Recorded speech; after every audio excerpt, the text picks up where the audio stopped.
Colonel Sofiya Qureshi, wing commander Vyomika Singh. ఎక్కడ చూసినా ప్రపంచవ్యాప్తంగా వీరిద్దరి పేరే. భారత నారీ శక్తికి గొప్ప ఎగ్జాంపుల్ నిలిచిన ఈ ఆర్మీ ఉన్నత అధికారుల గురించి మరికొన్ని విషయాలు ఇప్పుడు తెలుసుకుందాం. 1981 గుజరాత్లో వడోదరాలో కర్నల్ సోఫియా ఖురేషీ జన్మించారు. 1997లో బరోడాలోని సైన్స్ ఫ్యాకల్టీ నుంచి బీఎస్సీ కెమిస్ట్రీ చదివారు. బయోకెమిస్ట్రీలో ఎంఎస్సీ కూడా పూర్తి చేశారు. కేవలం 17 ఏళ్ల వయసులోనే, అంటే 1999లో ఆఫీసర్స్ ట్రైనింగ్ అకాడమీ ద్వారా భారత సైన్యంలోకి ప్రవేశించారు. అలా అనతి కాలంలోనే అత్యున్నత స్థాయికి ఎదిగారు. ఐక్యరాజ్య సమితి శాంతి పరిరక్షక మిషన్లో మన బృందానికి నాయకత్వం వహించిన మొట్టమొదటి భారత మహిళా అధికారిగా ఆమె గుర్తింపు కూడా పొందారు. ఖురేషీ వాళ్ళ నాన్న, వాళ్ళ తాతగారు కూడా భారత ఆర్మీలో చాలా కాలం పనిచేశారు. కర్నల్ సోఫియా ఖురేషీ ఒక మెకనైజ్డ్ ఇన్ఫాంట్రీ అధికారికి వివాహం చేసుకున్నారు.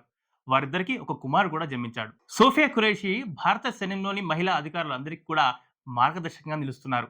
ఆమె నాయకత్వం, శాంతి, సేవ, కుటుంబ నేపథ్యం ఆమెను దేశానికి ఒక గర్వించదగిన వ్యక్తిగా నిలిపింది. కాగా ఆపరేషన్ సింధూర్ తర్వాత మీడియాకు ఆమె పూర్తి వివరాలు వెల్లడించారు. ఇవన్నీ ఒక ఎత్తైతే, ఆపరేషన్ సింధూర్లో కూడా సోఫియా పాల్గొన్నారు. జమ్మూ కాశ్మీర్ ఉగ్రదాడిలో అసువులు బాసిన భారతీయులకు న్యాయం చేసేందుకే ఈ క్షిపణి దాడులు చేశామని ఆమె పేర్కొన్నారు. కేవలం కాల్పులు ఆపించడమే కాదు, అక్కడి ప్రజలకు మానవతా సహాయం చేయడం కూడా మా బాధ్యతే.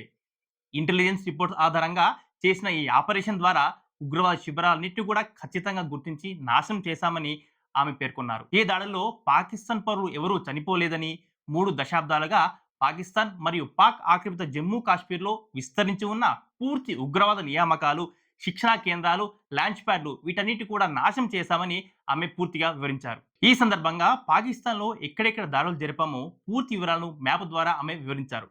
అనంతరం పాకిస్తాన్లోని బురిత్కోలో టెర్రరిస్ట్ క్యాంపును కూడా ధ్వంసం చేశామని, ఆ ధ్వంసానికి సంబంధించిన వీడియోని కూడా ఇండియన్ ఆర్మీ రిలీజ్ చేసింది. 2008 ముంబై దాడులకు పాల్పడిన అజ్మల్ కసబ్ మరియు డేవిడ్ హెడ్లీ వంటి వారు కూడా ఈ ప్రాంతం నుంచే శిక్షణ పొంది ఉగ్రవాదం చేశారని కూడా ఆమె పేర్కొన్నారు. అలాగే బహవల్పూర్లో ఉగ్రవాద సంస్థ అయిన జైషే మహమ్మద్ ప్రధాన కార్యాలయం అక్కడే ఉండేదని, అక్కడ ఉగ్రవాదులను రిక్రూట్ చేయడంతో పాటుగా వారికి శిక్షణ కూడా ఇచ్చారని కర్నల్ సోఫియా ఖురేషీ వివరించారు. బుధవారం అర్ధరాత్రి పాకిస్తాన్పై భారత్ చేసిన మెరుపు దాడులకు భారత రక్షణ విదేశాంగ శాఖ మీడియాకు బ్రీఫింగ్ ఇచ్చిన విషయం అందరికీ తెలిసిందే. ఈ ఆపరేషన్ కు వింగ్ కమాండర్ గా ఉన్న వ్యోమిక సింగ్ ఈ ఆపరేషన్ గురించి పూర్తిగా మీడియాకు వివరించారు.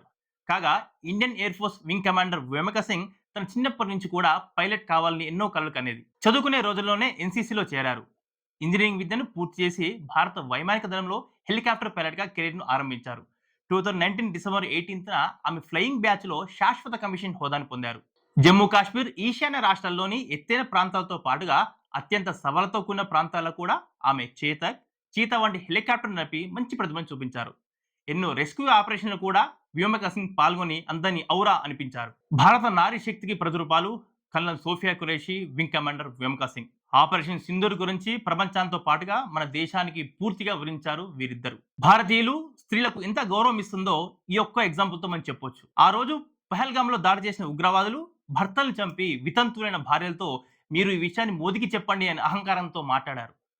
వారికి చెంప పెట్టులా మనం వాళ్ళపై దాడి చేసి, ఆ దాడి చేసింది మా ఆడవారే, మా నారీ శక్తి అని గొప్పగా చెప్పింది మన భారత ప్రభుత్వం. Colonel Sofiya Qureshi, wing commander Vyomika Singh మన దేశానికి కాదు, ప్రపంచానికి కూడా ఒక పెద్ద ఎగ్జాంపుల్.